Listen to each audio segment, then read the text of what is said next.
사도행전 28장 31절입니다. 제가 가진 성경책은 신약 237쪽입니다. 사도행전의 마지막 장절입니다. 28장 31절.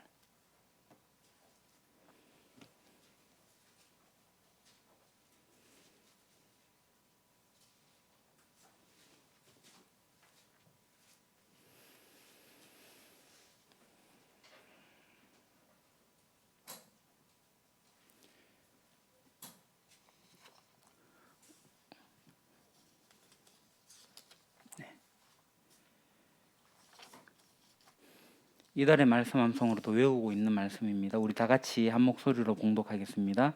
하나님의 나라를 전파하며 주 예수 그리스도에 관한 모든 것을 담대하게 거침없이 가르치더라. 아멘. 여러분, 사람들의 말에 힘이 있다는 이야기 들어보셨죠? 그렇다고 해서 모든 사람들의 말에 힘이 있는 건 아닙니다. 언제 말에 힘이 있냐면 말과 행동이 일치할 때 그 말에 힘이 있습니다. 어떤 사람은 말은 번지르르하게 하는데 행동이 엉망인 사람이 있어요. 그럴 때 행동은 하지 않으면서 말만 번지르르한 사람의 말에는 힘도 없고 능력도 없겠죠. 요즘 젊은이들이 어른들의 이야기를 듣는 경우도 있고 잘 안 듣는 경우도 있는데요. 왜 어른들의 이야기를 잘 듣지 않을까? 생각해 보니까 어른들의 말이 이제 겉만 번지르르 하고 그 어른들의 행동이 일관되지 않을 때, 그러니까 행동과 말이 전혀 다르게 될 때에 그런 경우들이 생기는 것 같습니다. 저 개인적인 이야기지만 저도 청소년기를 보낼 때 부모님조차도 부모님의 말이 행동과 다르게 될 때 신뢰하지 못하는 일이 생기더라고요. 우리가 아는 성인들의 말이 오늘날도 여전히 몇천 년이 지나면서 힘이 있고 능력이 있는 것은 실제로 그 성인들이 그렇게 살았고 또 그 말을 그 살았던 삶을 그대로 말로 옮겼기 때문에 그런 거라고 생각을 합니다.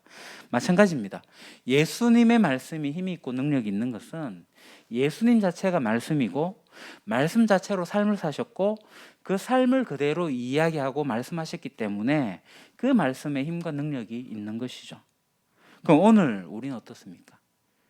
저는 목사로서 제 이야기가 언행일치가 되는가 많이 생각합니다. 여러분은 부모로서 또 어떤 후배들 앞에서 인생의 선배로서 또 어떤 공동체에서 어떤 선배, 어떤 상급자로서 어떻습니까? 자녀들이, 후배들이, 하급자들이 그 이야기들을 잘 따릅니까? 니나 잘하세요 이런 이야기를 듣습니까? 저는 개인적으로 그래서 말을 참 많이 아끼려고 합니다. 말이 많으면 실수하기 때문이죠. 물론 말을 아낀다 해가지고 말할 때마다 실수를 하기도 합니다만은 여하튼 저는 말을 적게 하고 말한 대로 실천하려고 노력은 합니다. 예를 들어가지고 목사가 이제 추수감사절이고 맥주감사절이면 우리 모두 감사합시다 이렇게 얘기해놓고 목사가 개인적으로 성도를 만나면 늘 불평 얘기하는 거예요. 아이고 저건 저렇고 또 누군 저렇고 이렇게 불평 얘기하면은 설교단에서 감사합시다 해놓고는 실제로 내려가고 얘기할 때는 애들 앞에서도 불평하고 저기 가서도 불만 이야기하고 이게 말에 힘이 있냐는 거죠. 말한 대로 실천하는 거 정말 중요합니다. 언행일치. 그래서 오늘은 이 바울의 마지막 행적을 살펴보면서 우리들의 이 언행일치에 대한 부분들도 한번 생각해보는 시간을 가지면 좋겠어요. 자, 사도 바울은 자신이 가지고 있는 로마 시민권을 이용해가지고 황제 재판을 청구해요. 그래서 이 산헤드린 공회로부터의 위협을 벗어나가지고 어디로 가냐면 이제 가이사랴에서 재판을 받는 걸 로마에 가서 황제 앞에서 재판을 받겠다 해서 로마로 가게 돼요. 만약 이때 사도 바울이 로마 시민권자가 아니었다면 예루살렘에 산헤드린 공회원의 암살단이 조직됐거든요. 그들의 손에 죽었거나 아니면 산헤드린 공회가 열려가지고 산헤드린 공회에 가게 되면 어떤 결과를 맞게 되냐면 스데반을 돌로 처형했던 것처럼 바울도 돌로 처형을 당했을 거예요. 사도 바울은 이처럼 이러한 위기의 상황, 정말 필요할 때는 로마 시민권을 활용을 합니다. 그래서 위험으로부터 벗어나곤 했었죠. 사도 바울이 로마 시민권을 이제 활용한 경우가 사도행전에 3번 나오는데요. 첫 번째가 사도 바울이 로마 시민권을 사용한 것이 빌립보에서 매를 맞고 난 후에 그 옥에 갇히게 되는데요. 그 옥에서 가만히 나가고자 할 때 그때 로마 시민권을 사용합니다.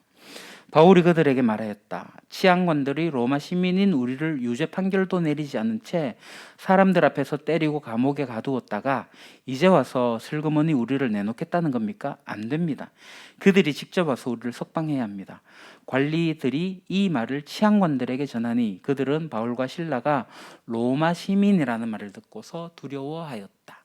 로마 시민은 함부로 하면 안 되거든요. 자, 두 번째 사도 바울이 로마 시민권 사용한 것은 예루살렘에서 로마 군대의 천부장에게 채찍질을 당할 때, 그 당하기 전에 사용을 또 합니다. 그때 천부장이 바울을 병영 안으로 끌어들이라고 명령하였다. 그리고 그는 유대 사람들이 바울에게 이렇게 소리를 지르는 이유를 알아내려고 바울을 채찍질하면서 신문하라고 하였다. 그들이 채찍질을 하려고 바울을 눕혔을 때에 바울은 거기에 서 있는 백부장에게 로마 시민을 유죄 판결도 내리지 않고 매질하는 법이 어디에 있어? 이렇게 말하였다. 자, 그리고 세 번째 바울이 로마 시민권 사용한 것은 지금 이 가이사랴에서 제6차 산헤드린 공회 재판을 피해서 황제 재판으로 가게 될 때 사용을 했습니다. 그러나 베스도는 유대 사람의 환심을 사고자 하여 바울에게 묻기를 그대는 예루살렘으로 올라가서 이 사건에 대하여 내 앞에서 재판을 받고 싶지 않소? 하였다. 바울이 대답하였다. 나는 지금 황제의 법정 앞에 서 있습니다. 나는 여기에서 재판을 받아야 합니다.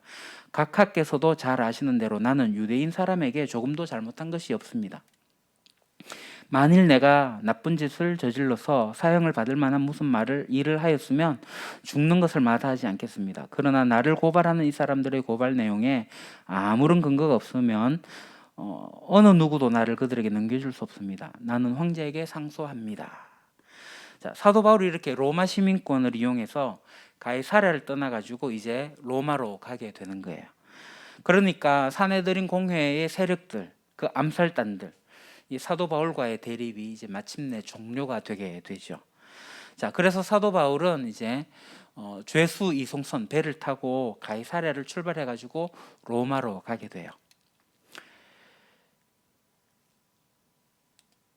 27장 우리가 배로 이탈리아에 가야 하는 것이 결정되었을 때에 그들은 바울과 몇몇 다른 죄수를 황제 부대의 백부장 율리오라는 사람에게 넘겨주었다.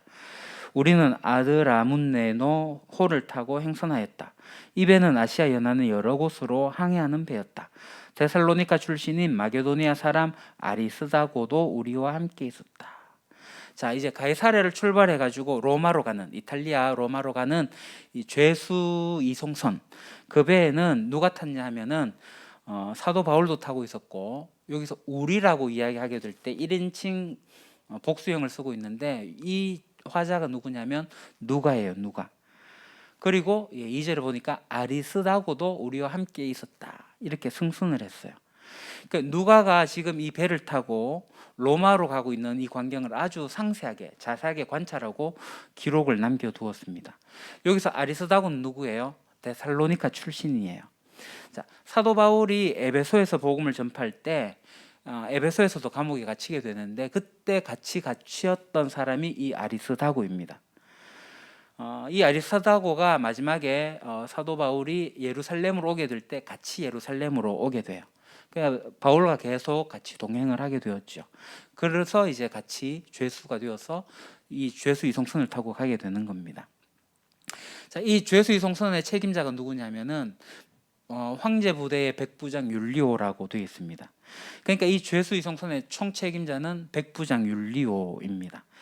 자, 이제 대가 그래서 이제 출발을 하게 돼요. 가이사를 출발하게 되는데 로마로 가기 위해 가지고 그 중간 도착 지점인 한 섬에 도착하는데 이 섬이 그레데 섬이고 그레데 섬의 한 도시 미항, 아름다운 항구라고 하죠. 미항에 도착을 하게 돼요. 자, 이 섬의 미항에 도착했는데 사도 바울이 얘기를 합니다. 이 지금 절기상 배를 띄우기에 위험하다. 지금 이제 겨울이고 겨울에는 비가 내리고 바람도 심하게 부니 우리가 배를 타고 가는 것은 바람직하지 않다. 그래서 이곳에서 한 3개월 정도 겨울을 지내고 그렇게 가자 이렇게 이야기를 합니다. 그런데 이제 책임자가 누구라고 했죠? 백부장 율리오. 이 사도 바울의 말을 듣지 않습니다. 오히려 이제 배 선장의 말과 선원들의 이야기를 듣고 괜찮다 그래가지고 무리하게 배를 출항합니다. 근데 바울의 말대로 이제 배를 타고 가는데 얼마 지나지 않아 가지고 큰 어려움을 겪게 돼요. 바로 유라굴로라는 광풍, 태풍을 만나게 된 겁니다. 성경에는 이 내용을 아주 자세하게 상세하게 기록을 하고 있습니다. 누가가 경험했기 때문이죠. 사도행전 27장. 그런데 얼마 안 되어서 유라굴로라는 폭풍이 섬에서 몰아쳤다. 배가 폭풍에 휘말려서 바람을 맞서서 나아갈 수 없으므로 우리는 체념하고 떠밀려가기 시작했다. 그런데 우리가 가우다라는 작은 섬 아래쪽을 따라 밀려갈 때에 그 섬이 어느 정도 바람막이가 되어주었으므로 우리는 간신히 거룻배를 안전하게 쓸 수 있게 손볼 수 있었다. 선원들은 거룻배를 갑판 위에다가 끌어올리고 밧줄로 선체를 동여매었다. 그리고 그들은 리비아 근해의 모래톱으로 밀려들까 두려워서 돛을 내리고 그냥 떠밀려가고 있었다. 우리는 폭풍에 몹시 시달리고 있었는데 다음 날 선원들이 짐을 바다에 내던지고 셋째 날에는 자기네들 스스로 배의 장비마저 내던져 버렸다. 여러 날 동안 해도 별도 보이지 않고 거센 바람만이 심하게 불었으므로 우리는 살아남으리라는 희망을 점점 잃었다. 굉장히 섬세하게 표현하고 있죠. 사도 바울과 함께 죄수 이송선을 탄 게 누가인데 누가가 이 폭풍 치는 한가운데 그대로 있었기 때문에 자신이 경험해서 기록한 내용입니다. 자, 지금 이 죄수 이송선이 난파될 위험에 처해 있어요. 그때 이제 사도 바울은 그 배에 타고 있는 모든 사람에게 특히 중요 책임자인 백부장 율리오에게 하나님의 말씀을 전하고 그를 위로하고 오히려 그를 격려합니다. 그리고 사도 바울로 인해 가지고 사공들이 다 도망가려고 하는데 배를 버리고 그것을 막고 배에 타고 있는 사람들의 목숨을 구하게 돼요. 백부장 율리오가 이 사도 바울의 이 말을 듣게 돼요. 계속해서 사도 바울은 지금 배가 난파되고 파손될 그 위험 가운데서도 사람들을 격려하고 위로하면서 음식을 먹이게 합니다. 힘을 내라고 하죠.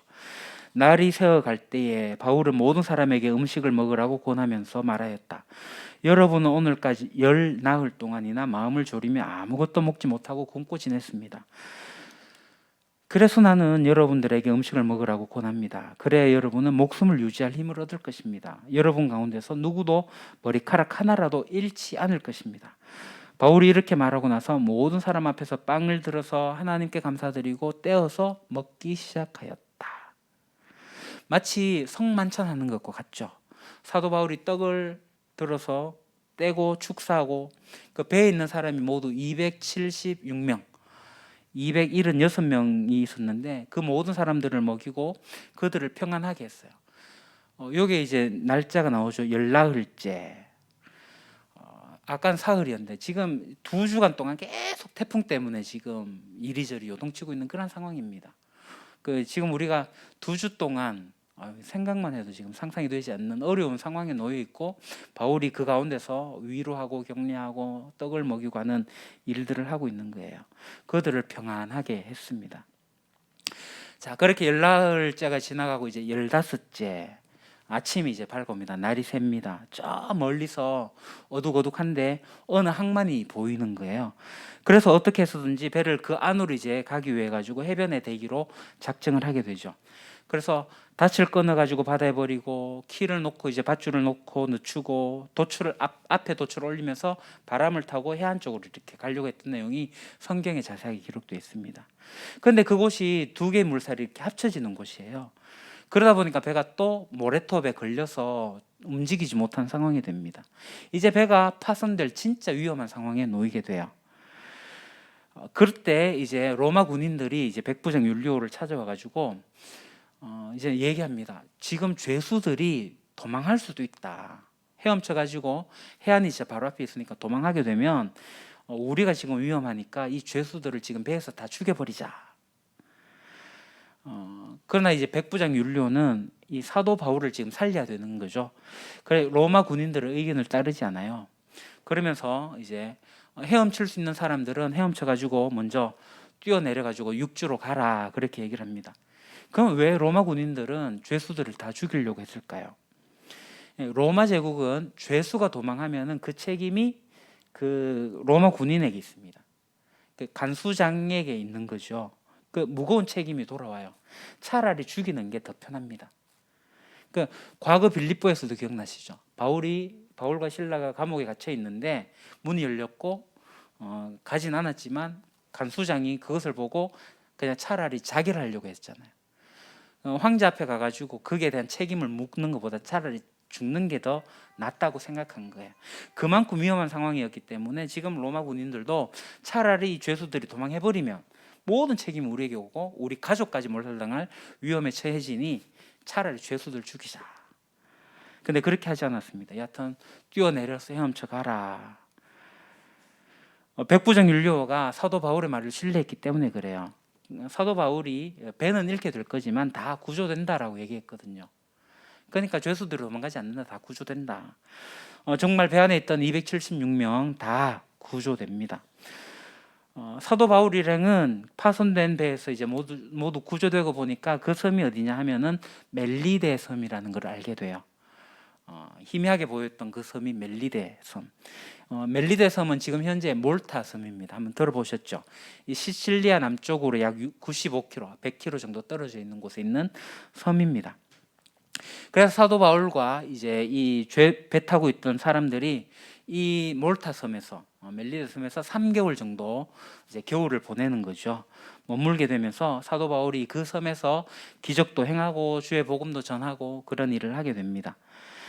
그래서 이 가이사랴에서 출발했던 276명 멜리데 섬에서 3개월을 보내고 난 다음에 그 다음에 이제 로마로 가게 돼요. 마침내 이제 로마에 도착합니다. 사도 바울은 이제 로마 교회 성도들을 만나게 되는데요. 자, 바울이 로마에 편지를 보낸 게 어디였죠? 고린도입니다. 고린도에서 벌써 로마서를 보냈고 로마의 성도들과 교제를 하게 되었어요. 그러니까 로마 성도들도 바울이 누군지 소문을 듣고 알고 있었고 편지를 받아서 알고 있었어요.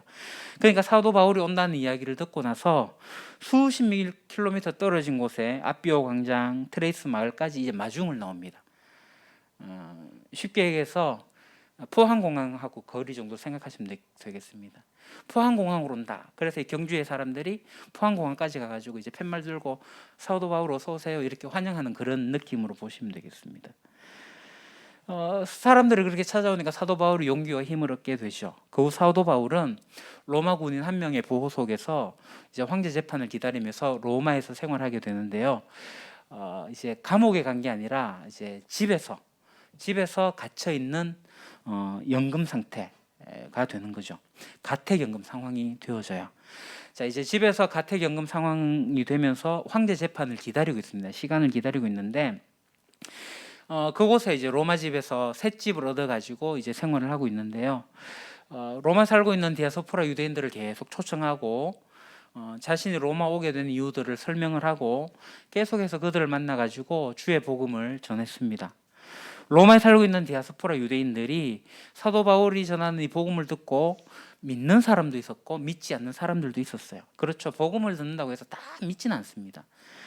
사도 바울은 로마에서 자신이 전한 이 복음을 믿지 않는 유대인을 보고 나서 생각을 하게 돼요.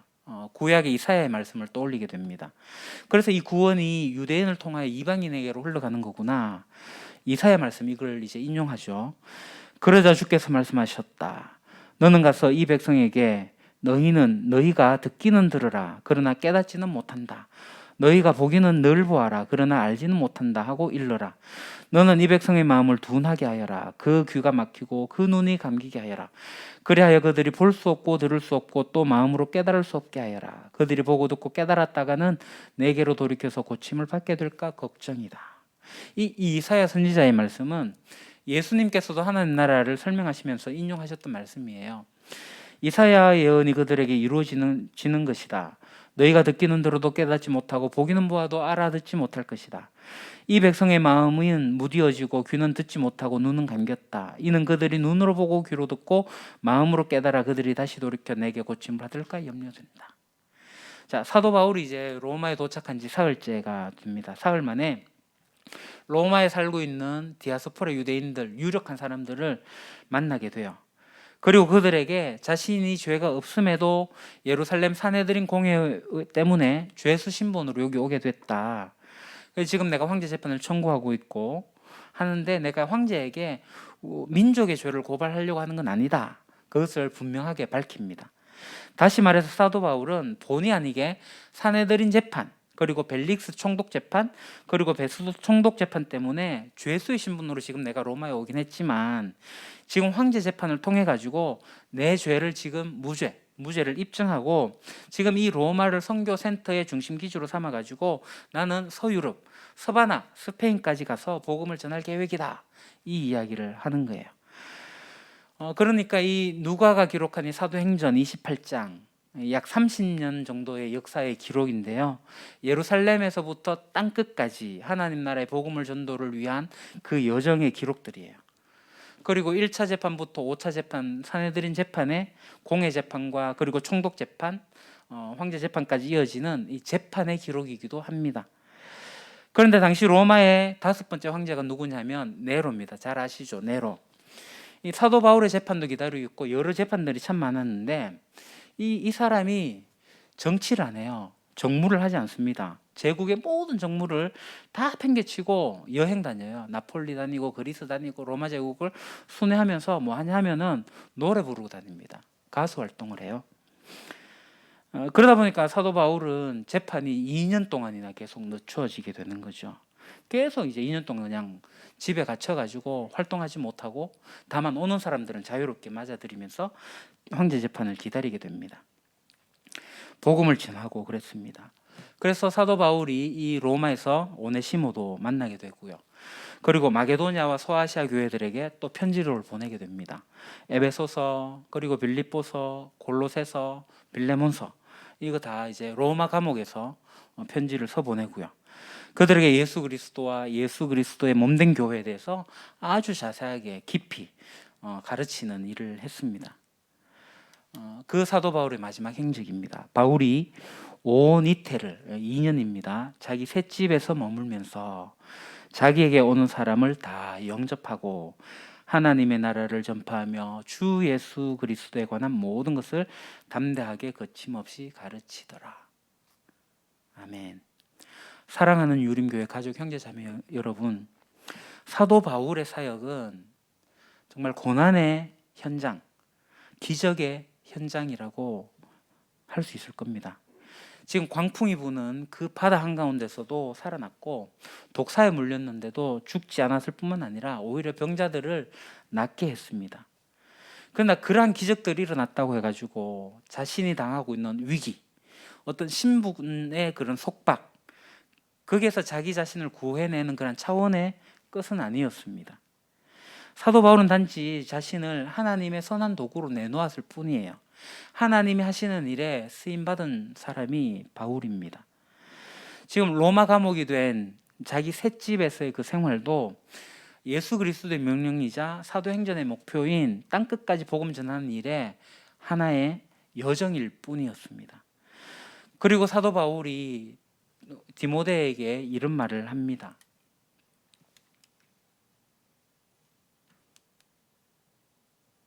네, 마지막에 디모데후서 4장 2절인데요. 너는 말씀을 전파하라. 때를 얻든지 못 얻든지 항상 힘쓰라. 범사에 오래 참음과 가르침으로 경책하며 경계하며 권하라. 이 디모데에게 한 말씀입니다. 우리도 잘 아는 내용이죠. 이게 디모데에게 때를 얻든지 못 얻든지 항상 힘쓰라. 이 이야기는 자신이 먼저 그렇게 했기 때문에 이 말에 힘이 있고 능력이 있는 거예요. 자신이 그렇게 살았기 때문에 제자이면서도 아들뻘인 이 디모데에게 말할 수 있었던 거죠. 실제 사도 바울은 하나님 나라의 비밀을 다 알았습니다. 하나님의 나라의 비밀을 알았으니 이 하나님 나라를 전파했죠.